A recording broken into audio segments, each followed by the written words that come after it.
마가복음 1장 29절에서 34절 말씀.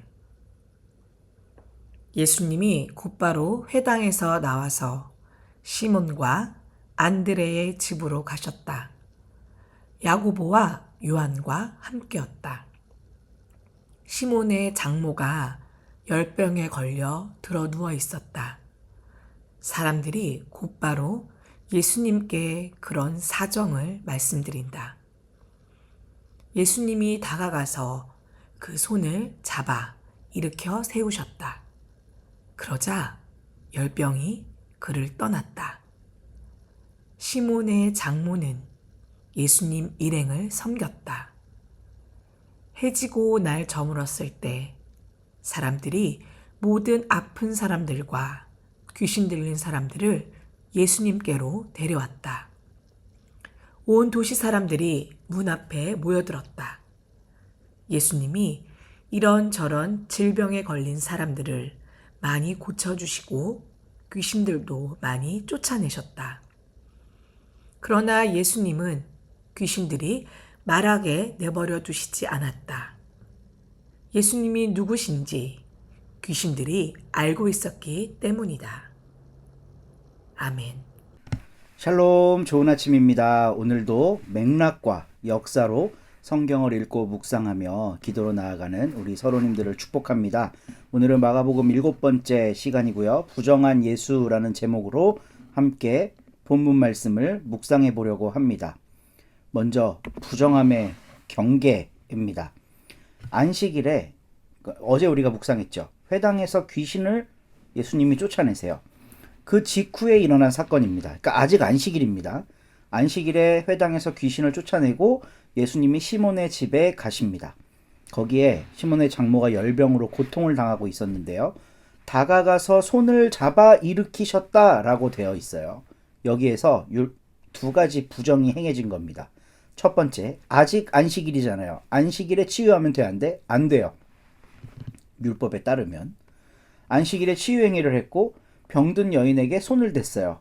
이 열병이라고 하는 게 정확하게 어떤 병인지는 좀 더 조사해봐야 알겠지만, 우리 뭐 심한 열이 나고 뭐 감기 걸리고 이러면 몸에서 이 뭐 콧물도 나고 뭐 이러잖아요. 그러니까 몸에서 뭔가가 나오는 것 자체는 다 부정한 거거든요. 그러니까 지금 베드로의 장모는, 그러니까 시몬의 장모는 부정한 상태예요. 부정한 사람에게 손을 대면 부정해집니다. 레위기 율법에 따르면. 바로 앞에서 회당에서 거룩한 자라고 여겨지신 분이 율법에 의해 부정한 자가 되는 순간을 막아는 기술하고 있어요. 두 가지 부정을 저질렀습니다. 근데 이 예수가 부정하다라는 율법의 정의는요, 체제가 만든 장벽 때문입니다. 베드로 장모가 치유되고 난 다음에 이 베드로의 장모가 예수님을 수종들잖아요. 이것도 참 재밌어요. 지금까지 아무도 예수님을 돌보지 않았거든요. 근데 치유의 은혜를 받은 여인, 부정했던 이 여인이 예수님을 섬기고 있는 모습, 이것도 아주 재미난 대목입니다. 그것도 여인이죠. 물론 연세는 좀 많으셨겠지만 사람들이 이제 그 광경을 보고 예수한테 치유를 받고 싶은데 곧바로 못 옵니다. 해가 지고 난 뒤에, 그러니까 해가 지고 나면 안식일이 끝나거든요. 유대의 하루는 해가 질 때부터 다음날 해가 질 때까지예요. 그러니까 우리는 아침에 해 뜨는 걸 기준으로 하루라고 하잖아요. 근데 유대의 전통에 따르면 저녁이 되고 아침이 되는 이는 첫째 날이라 창세기에 이렇게 기록되어 있잖아요. 그러니까 우리식으로 하면 금요일 밤부터 토요일 밤까지가 안식일인 거예요. 안식일 다음 날이나 돼서 예수께로 몰려듭니다. 아픈 사람들, 귀신 들린 사람들이. 이건 철저히 체제에 길들여진 존재의 모습을 보여주고 있는 거예요. 아무리 아파도 안식일 날은 안 가는 겁니다. 근데 열병에 들었던 시몬의 장모는 안식일에 치유됐죠. 무리들은 그날 치유받지 못해요. 체제가 만든 장벽을 넘어서지를 못하는 겁니다. 안식일을 지키기 위해 고통 속에 있는 사람은 기다려야 했어요. 이것이 바로 체제의 늪입니다. 율법은 지키지만 사람은 소외되는 것. 이게 체제의 늪이에요. 교리는 지키지만 사람은 소외되는 것. 이게 오늘날 교회에서도 똑같이 나타나고 있는 겁니다.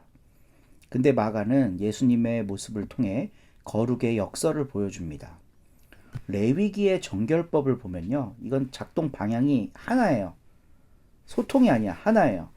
부정한 게 있는데 부정한 걸 만지면 그것도 부정해져. 이렇게 한 방향으로만 작동해요. 근데 예수는 이 방향을 역전시킵니다.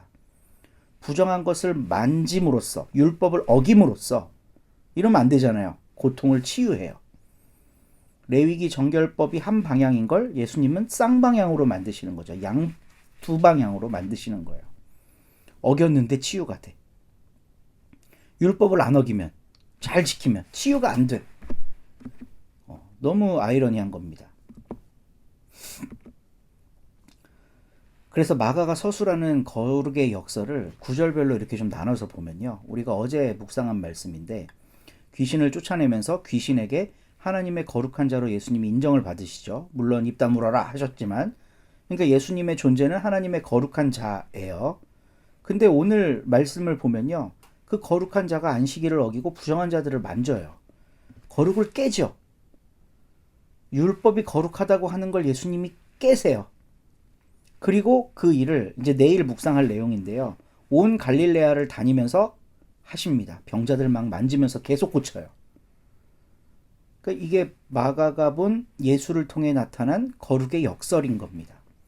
부정한 걸 저지르는데 하나님의 은혜가 임하는 걸 지금 보여주고 있는 거예요. 오늘 이 말씀을 통해서 우리는 이렇게 묵상해 봅니다. 누가 정말 부정한 건가? 열병으로 고통당하는 사람이 부정한 건가요? 아니면 이를 외면하고 율법만 지키고자 하는 사람이 부정한 건가요? 마가는 당연히 후자라고 말하는 거죠. 고통당하는 병자가 부정한 건가요? 안식일을 끝나기를 기다리며 방관하는 무리들이, 바로 우리와 같은 존재들이 부정한 건가요? 율법과 체제에 얽매여서 경계를 넘어서지 못하는 게 부정한 거라고 마가는 선언하고 있는 거예요. 오늘 우리들도 거룩을 빌미로 경계를 만듭니다. 우리들의 교회들도 거룩을 지킨다는 명목으로 남다른 지향을 가진 사람, 뭐 혹은 혼인 생활을 정리한 사람, 중독 가운데 있는 사람, 가난한 사람, 어떤 교회는 가난한 건 죄라고 가르치더라고요. 공부 많이 못한 거, 정치적으로 나와 다른 사람, 이런 것들을 경계 짓고 부정하다고 여겨버리거든요. 그래서 그쪽으로는 가면 안 된다고 가르쳐요. 근데 예수는 그 경계를 넘어서신 분입니다. 우리가 제자라면 마땅히 예수의 길을 따라야겠죠. 오늘 우리가 만지기를 두려워하는 부정한 존재는 누구인가? 오늘 말씀 속에서 묵상해 보면 좋겠어요. 오늘 우리들의 교회가 부정하다고 여겨놓고 저기는 절대로 가지 말아라 하고 있는 게 무엇인가? 성찰해야 합니다. 근데 예수는 아마도 지금 이 땅에 오신다면 그들 곁에 가서 그들의 손을 잡고 끌어안으며 치유하실 거예요. 그러면 기존 체제에 갇혀있던 사람들은 그 예수님을 어떻게 평가할까요?